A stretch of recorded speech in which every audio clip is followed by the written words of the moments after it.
Welcome back to the deep dive. Today, we are strapping ourselves in for a look at the AI that lives in our collective imagination. Right, not the AI that exists today in, data centers. Exactly. But the one we wish existed.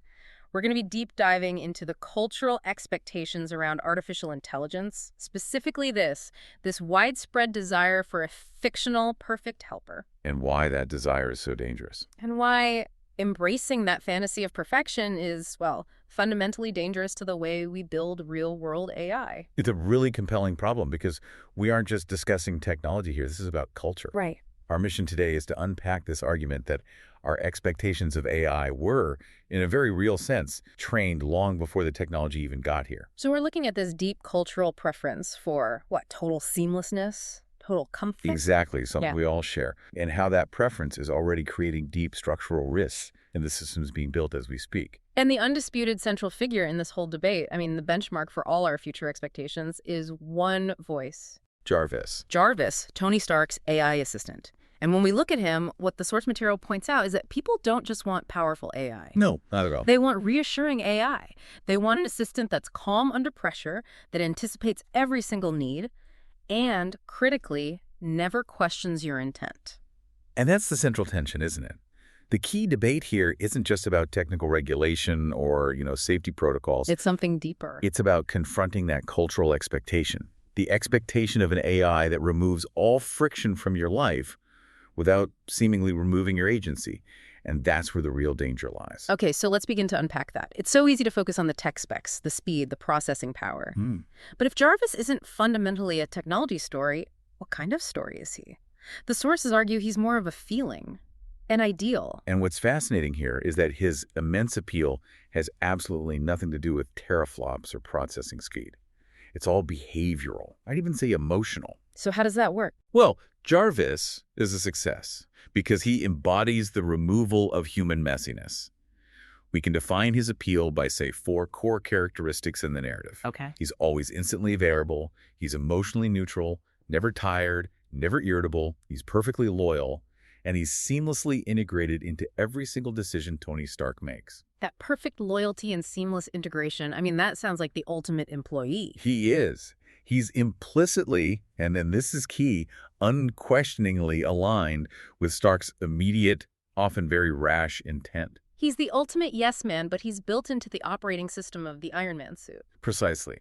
And he doesn't challenge the core values behind the mission. He doesn't demand philosophical justification for, some very questionable maneuvers. He never pauses and asks that crucial question. Should we be doing this? Right. Should we? He just helps. And that lack of friction, that immediate compliance, is why the audience trusts him completely. It's psychological relief. The relief of having a competent observer who never gives you a subtle eye roll or, ask for a performance review. And that relief represents the core ideal we're chasing in real-world AI, isn't it? An intelligence that removes all the friction without removing our sense of control, our agency. You feel like you're still the master conductor. Yeah, but everything is just moving faster, smoother, and with fewer mistakes than you could ever manage alone. Which brings us right to the central structural problem we have to address today. Which is? This ideal of frictionless agency is fundamentally unstable. It can't exist safely in a complex system. It's a technological fantasy that's built on a psychological insecurity. Okay, let's explore that instability. Let's look closer at seamlessness itself because it feels inherently safe. Of course it does. When technology just works, our car, our software, whatever, it lowers our cognitive load. It reduces anxiety. You get that sense that a competent observer is monitoring the edges for you. But that comfort has a steep hidden cost. And this is where the danger really starts to creep in. Seamlessness actively, and I mean actively, discourages attention. What do you mean by that? Well, think about it like this. If you use a complex spreadsheet for reporting, and the formulas are all locked, and the numbers always look right, you pretty quickly stop checking the underlying inputs. You just trust it. You just trust it. When a system never asks for your input, never demands an explanation, humans naturally stop monitoring it closely. So our oversight becomes passive. Trust becomes automatic. And accountability just, dissolves into convenience. It does. We're trading vigilance for comfort. And this isn't some fundamental flaw in human character. It's a totally predictable human response. Yeah. We relax when things feel under control. And Jarvis always feels perfectly under control. Perfectly. Which masks the underlying and compounding risk. So this dynamic creates what the sources are calling the illusion of control. The feeling that because the outcomes are smooth, the underlying decision-making must be sound. We mistake the smoothness of the execution for the wisdom of the decision. Yes. We see the system achieve a goal effortlessly and just assume the goal itself must be correct. And you see this illusion all through the Jarvis model. He executes these complex maneuvers without any friction. He optimizes combat calcs without protest. He scales intent. No matter how rash or spur of the moment that intent is, he scales it without reinterpretation. So from the outside, Tony Stark looks like a master controller, perfectly managing chaos with flawless tech. But the system's perspective tells a very different story. It tells a story of profound dependency. Because if I'm always leaning on the system, my own capacity for critical thought in that area, it just degrades over time. Absolutely. When your intent flows completely unchallenged through an intelligent system, errors don't magically vanish. They compound. Quietly. Often invisibly. And here's the crucial mechanism, right? The more capable and smooth the system is, The less visible those compounding errors are, right up until they surface catastrophically. The smoother the optimization, the harder it is to spot the trajectory error that started 20 steps back. that is genuinely counterintuitive. We're sort of trained to believe that more capability should mean more safety, more redundancy. But here it means more invisibility of risk, because the human operator isn't looking for the cracks anymore. Okay, it's the difference between passive safety and active safety. Right. And if we connect this to the bigger picture, we have to look at the emotional layer. What makes Jarvis such a dangerous model for our expectations is his emotional positioning. His role in the cockpit, so to speak. Exactly. He behaves like a trusted, infallible adult presence precisely when the human user, Tony Stark, is at his most stressed or reactive. He's calm when the human is panicking. He's certain when the human is unsure. He's present without ever being intrusive. That's the ultimate emotional anchor. It is, and it creates an emotional contract with the user that basically says, you do not need to worry. I've got this. And that contract, just trusting an external thing to absorb all the worry for you, is just insufficient for real governance. Totally insufficient, whether that's governing a corporation, a military decision, or an advanced machine. So what are the necessary components of real governance that Jarvis just completely lacks by design? Well, real safety requires explicit components of friction. It requires explicit authority boundaries, where the system is actually forced to stop and ask permission. A hard stop. A hard stop. It requires moments of friction where the system pushes back, maybe saying, based on these parameters, this action violates Protocol Z. It requires the ability for the system to say no. And the willingness to slow things down. The willingness to slow things down when the risk calculation fundamentally changes. And Jarvis does none of those things. His whole function is maximum speed and compliance. Which is a subtle but pervasive training method.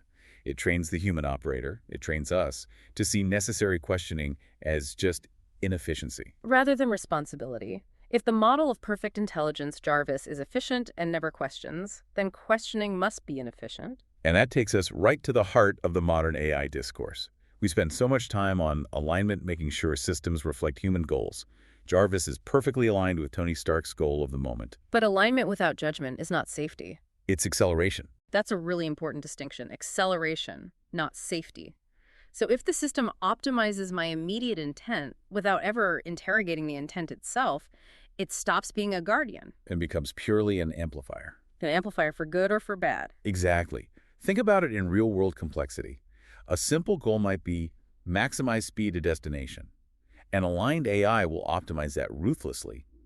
But what happens if the context shifts? Like a sudden emergency. Right. A goal that was perfectly aligned at 8:00 a.m., like optimizing city traffic, becomes catastrophic at 8:05 a.m. if there's an unforeseen medical emergency and you need to clear those routes for ambulances. And the system, built purely for that one goal, just helps you achieve the old, now bad goal faster. It makes the error scale exponentially. The context shifted, but the system, because it lacks judgment or friction, it never asked why it was still speeding. In real systems, goals are always conflicting, values collide, context shifts. And consequences emerged late.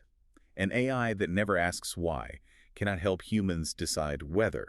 If you're optimizing a goal that has become outdated or morally ambiguous, an intelligent amplifier just helps you execute that bad goal faster. So let's bring this back to today.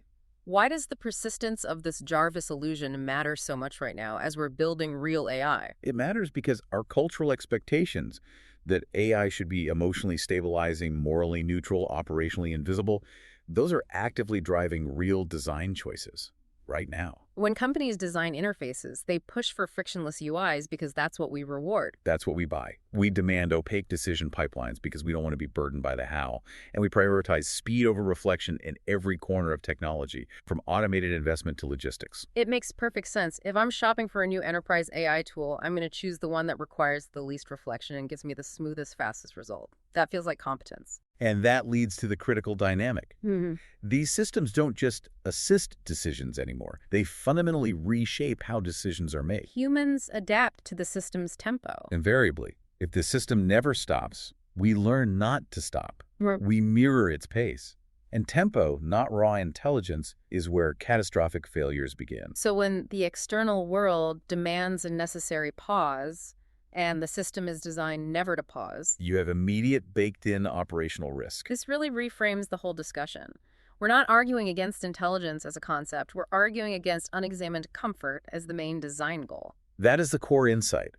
Jarvis is so appealing because he resolves tension without ever asking us to grow or reflect on our own flaws or manage complexity. He absorbs all of it, all that necessary friction, so the human user, the CEO, the pilot, the operator, doesn't have to confront it themselves. Which means if we truly want AI systems that support and uplift humanity, we have to be willing to design for something far more complex than just speed and efficiency. We need to design for wisdom under pressure. And wisdom requires pause.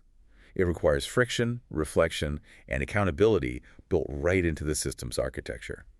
We have to let go of this fantasy that intelligence without resistance is safe. Because that resistance, that moment of pushback, That's the necessary barrier where human judgment and true systemic safety can finally meet. that is a powerful and, frankly, unsettling place to leave this. We have to let go of the fantasy that intelligence without resistance is safe. Indeed. So I guess consider this as you move through your day. What happens when the Jarvis illusion inevitably collapses? What happens when we realize that our control was thinner than we imagined, and that our unexamined intent, powered by this perfect technological amplifier, scales far faster than our responsibility? Wow. That painful realization, confronting the true nature of dependency and accelerated risk, that is where the difficult but necessary work of the cognitive age truly begins. A compelling question to close on. We encourage you to consider the role friction plays in your own systems and your own decisions. Is it really an inefficiency, or is it a necessary component of safety and accountability? Thank you for diving deep with us.